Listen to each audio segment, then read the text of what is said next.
Hello, my friends, my IU. Thank you for coming and joining me. This is my first time using the Facebook Live software, so I apologize if there are any glitches. But let's go ahead and get started. The topic today is engaging the witness on your journey to wellness. And this is one of those cornerstone practices that I picked up along the way that proved to be a game changer for me and for my health. And so we're going to get into that. But first, I kind of want to talk a little bit about regenerative earth-based healing, which is the fancy name for what I do, what I've done for myself, and what I'm teaching others to do. And it's based on three simple areas and one simple unifying principle. So the unifying principle is that when we have something that isn't going right in our lives, whether it's our health or something emotional, relationship, conflict, those types of things, or maybe we're just feeling disconnected from spirit, we tend to think of all these things separately. And my belief is that they're not. They're not separate. And the reason why we struggle and fail so many times to change things in our lives is because we are thinking in this compartmentalized way. And only by looking at ourselves in our lives holistically do we have a chance of really affecting change and really becoming the person that we want to be.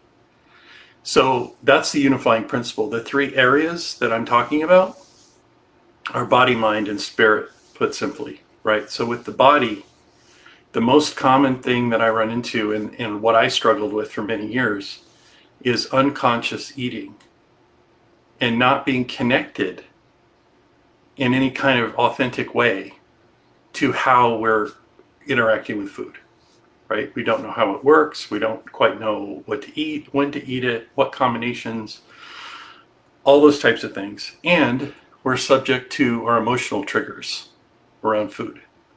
Now, it doesn't necessarily mean that you have to be overweight to have these problems. A lot of people are, as you know, in America.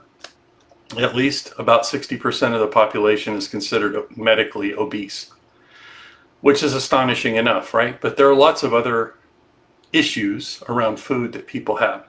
Some people are underweight. Some people are trying to gain weight.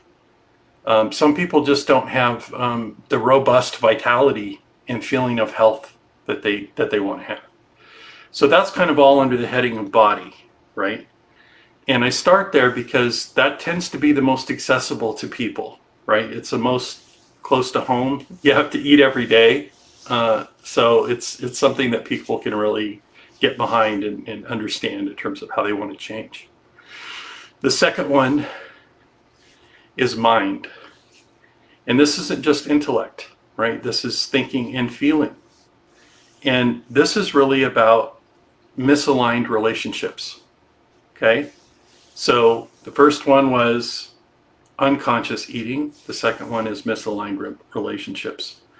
The link between these two is the emotional eating concept, right? If you're in misaligned relationships or you don't have fulfilling relationships, because that can be misaligned as well, right? If you're isolating yourself. But a lot of people are in relationships that are unfulfilling, even unsafe. So that's going to contribute to your not only your emotional well-being, but your physical well-being, right? And it's not just the safety issue, it's the fact that there's this feedback cycle going on between the emotional side, what you think as well when you have the emotions, and then the eating side as well. And then the third, and certainly not the least important, is feeling disconnected from presence. I'm going to explain what that is. But that's the headline, disconnection from presence, right? People have all kinds of different beliefs about whether you're spiritual or not, whether you're religious or not, whether you're an atheist or not, right? Most atheists that I know still strive to be an ethical person, a good person. They want to do things that are in their own best interest, but also the interests of humanity. So it's less important, the specifics of what you believe and whether you have faith or not. which is why this disconnection from presence idea is important, right? Because this is your connection to something greater than yourselves. Even if, like I said, you believe that you're just trying to live in a way that uplifts everyone around you and you don't believe in anything beyond the physical, that's fine. The principle still applies. If you're spiritual and you believe that, you know, you're part of one source, and you want to connect to that source and you want to embody love and light and be kind and all those things, or if you're religious and you go to church every Sunday, the same thing applies, right? If we have a disconnection from that feeling of presence, it's going to affect all aspects of our lives. So the program that I've established and that I'm leading people through addresses all three of these areas. And a central part of that program is this idea of the witness, which Ekhart Tolle wrote about so eloquently. And the idea is simple. It's actually present in not only modern, new age spirituality, but it goes back to principles of shamanism, which are at least 60,000 years old. It goes back to almost every religion. So what is the witness? So essentially, it's witness consciousness, right? It refers to the subtlest aspect of consciousness that marks the rising of a new mind or a whole mind.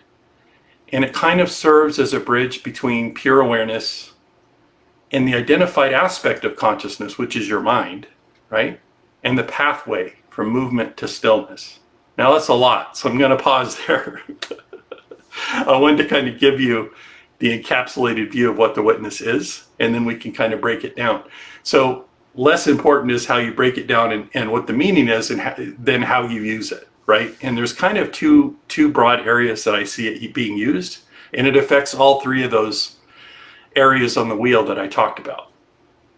The unconscious eating, the misaligned relationships, and the disconnection from presence.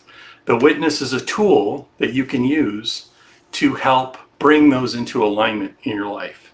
And what it means in terms of self-healing is it allows you to step back from your experiences. And the more you do it, the more effectively you can do that.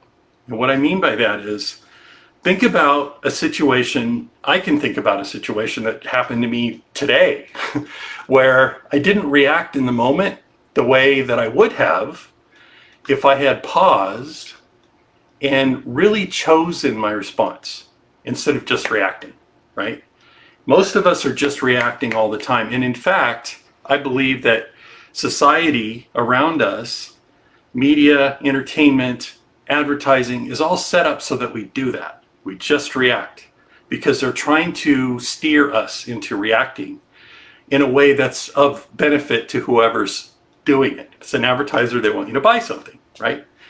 Simple example. But when we pause and we engage the witness, think about the witness as part of you that is watching what you're doing dispassionately with no judgment and only with love for you, okay? Christians, I've heard, refer to this as Jesus or an angel sitting on their shoulder. Buddhists refer to this as the empty mind, right? Not reacting, the empty mind. So everybody, most religions and philosophical ways of thinking have this in common.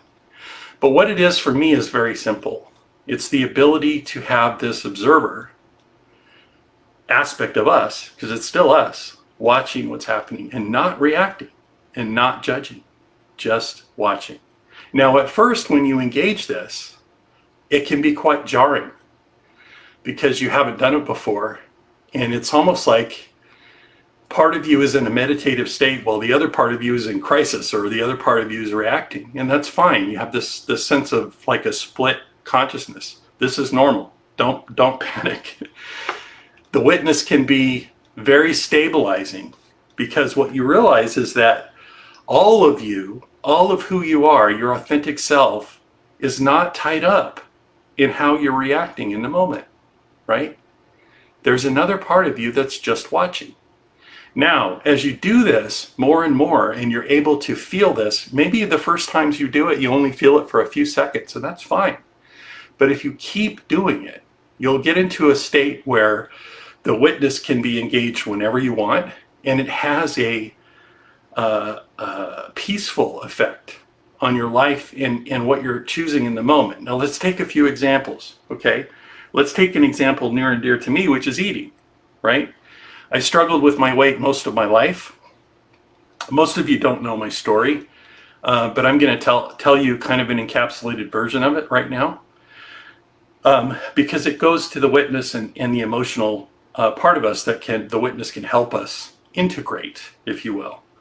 So I struggled with my weight most of my life, and I was in a car accident in 2011, and I had 12 discs in my back that were either herniated or injured. And I went through the Western medicine rodeo of getting help, getting medication, wasn't eligible for doing surgery. They said it might do more harm than good. So here I am kind of stuck, right? Taking medication, not moving because it was too painful. And I got up to 407 pounds, and I was eating unconsciously. I was using food as medication, as self-medicating, right? And over time, the medication actually got to me. And in 2015, I had a bleeding ulcer and almost bled out from the medication. So at that point, I was ready for a change. And I made a lot of mistakes. And what I'm leading people through now is learn from my mistakes. Please, I've been there. I can help you take your path, whatever path makes sense for you, more consciously, right?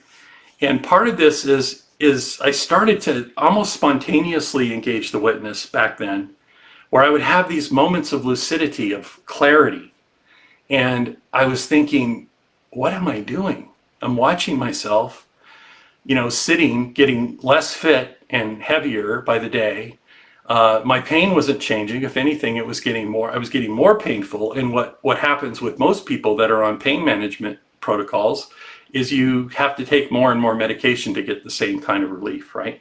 I didn't want to do that. I didn't want to be on medication to begin with, right?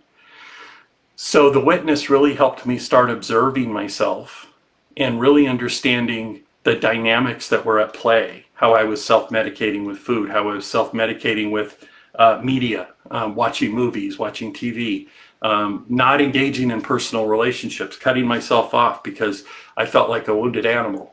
If any of this feels familiar, I've heard the story from other people a lot, aspects of this, right? So all of this kind of led to me looking for ways, non-traditional, maybe non-Western ways, to help myself. And the witness really helped bring me back. I read the several books by Ekhart Tolle where he talked about this. And I thought, hey, I'm already kind of experiencing this, right? So it's really led me to a place where I can experience spontaneous joy in the present moment. Like just for no reason, just feel joyful. And that's new. I've never felt that before. Before I'd have to kind of be conscious of it, or I could be in a situation like being out in nature or being with friends and family or something and feel joy. Now it just happens spontaneously. And I think it's all because of this, engaging this part of my consciousness that we're just labeling the witness. Ekhart Tolle refers to it as the will of God, pretty grandiose, but I kind of think it is. I think it's part of how we're, as human beings, we're given all these gifts that we don't use. And I think this is one of them. So all of these things kind of lead me to, an offering for you, which is to challenge you in your current concepts of what you're struggling with in your life, right? These challenges were given to you for a reason. Challenges are blessings in disguise. And if you're not engaging fully with the challenge that's in front of you, why is that? And are you getting clear on all the different aspects of what's happening? Are you engaging the witness and looking at what's happening dispassionately, without judgment? And that's what I offer as your challenge after this live stream. I want you to really engage with the things in your life that are uncomfortable, that make you fearful, that make you feel unsafe, whatever it is, do it. Do this. And like I said, it may only last for a few seconds, but keep doing it, and give yourself the space to do it, and be kind to yourself while you're learning. Because I believe in kind of the core tenets behind my program are the 3 E's. So if you don't remember anything else from this live stream, I want you to remember the 3 E's, which are the natural state for human beings is for you to be in exuberant health, have endless vitality, and be in a state of ever-present joy. The 3 E's, okay? You might be thinking, what is he talking about? That's crazy. In this kind of crazy world, I can tell you from experience that it is possible. I don't experience the 3 E's every minute of every day, but I can tell you I'm at a point now that when I do experience them, it puts me in a state of gratitude that's profound, that shakes me to my core. And I'm so grateful to have a platform to help other people experience this, if only for a moment. I just got back from Peru for 18 days, and I can tell you my witness was engaged the whole time. It was very strange. I hadn't experienced that before. Usually it's more of a conscious thing. It's almost like a meditative thing when I engage the witness and I look at a problem, whatever. But so much was happening to me there so fast, so many profound things, energetic shifts, movements, opportunities to heal, opportunities to be in community with amazing people and connect in authentic ways constantly. I mean, that's amazing, right? And then I got really hurt hiking through Machu Picchu. And looking back now that I've had a chance to process, I wanted to share this with you because as I shared with you, I was in chronic pain for a long time. Well, that ended a year ago. I had an energetic healing in a circle of shamans, and I walked out of that healing with no pain, 0. It was like somebody shut off a light switch. And so I've been out of pain for a year, and I started to reset my thinking, and certainly physically, to not be in pain as normal. Because if you know anything about chronic pain, or if you've experienced it, your nervous system actually resets to be in pain all the time. That's like your baseline, right? It's awful. But that reset for me last year, so I haven't been in pain. So anyway, I got hurt at Machu Picchu. I actually slipped a disc. I kicked my leg out and hit a rock instead of going up a step, and it just took me down. I fell down. And I was immediately surrounded by people asking if they wanted to help. And my witness was there.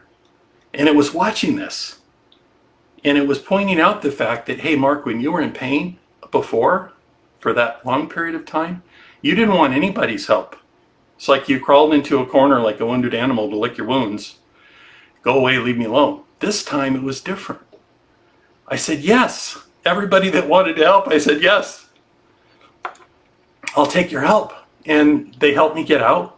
And there was a chiropractor in the group, because it was a big group of us, that adjusted my back. So it was only out for, a few hours. And then I had 3 friends of mine who are shamanic practitioners like me that worked on me. They'd never done that before, worked 3 at a time. I'd never experienced that before, but it was organic and amazing and profound and got me out of pain. And I can tell you today, it's only been a couple of weeks since that happened. Today, I feel like I'm about 95% better. So this stuff works. It really makes you operate on a different level from a consciousness perspective, so that you're not so emotionally invested in whatever's happening to you in the moment. And like I say, it's not like a silver bullet. It doesn't just magically, put you into a different life path or different state of consciousness. But if you keep doing it, it will, right? It's a habitual thing. Think about it. It took you a long time in your life to get to the point where the challenges that you're facing are real problems, right? So it's going to take a little time and a little effort to get out of it. But if you're doing the right things, you will do it. because you have the ultimate power to affect anything in your life. It's your life. This is your challenge. I believe this is our work. Is why we're on this planet, is to address these things and to really face every challenge like a warrior, like a peaceful warrior, right? Meaning unafraid, facing the darkness with courage, no matter what, and treating yourself with kindness. You know, giving yourself the kindness maybe that nobody else has ever given you. That's profound. Being your own parent. Here we are on Mother's Day, right? I'm lucky I had a wonderful mother, but maybe you didn't. A lot of people didn't. They were unparented. They had to parent themselves. So with that in mind, be nice to your parent, especially if it's yourself, right? And engage the witness to show you what's happening. So that's what I'm giving you today. And I hope this helped to set you on a path and maybe thinking about your challenges a little bit differently. And I invite you, there's a link in the event description to book time with me for a discovery session. I encourage you to do that if you're interested in learning more about this and learning more about the program and the 3 dimensions that I can help you with.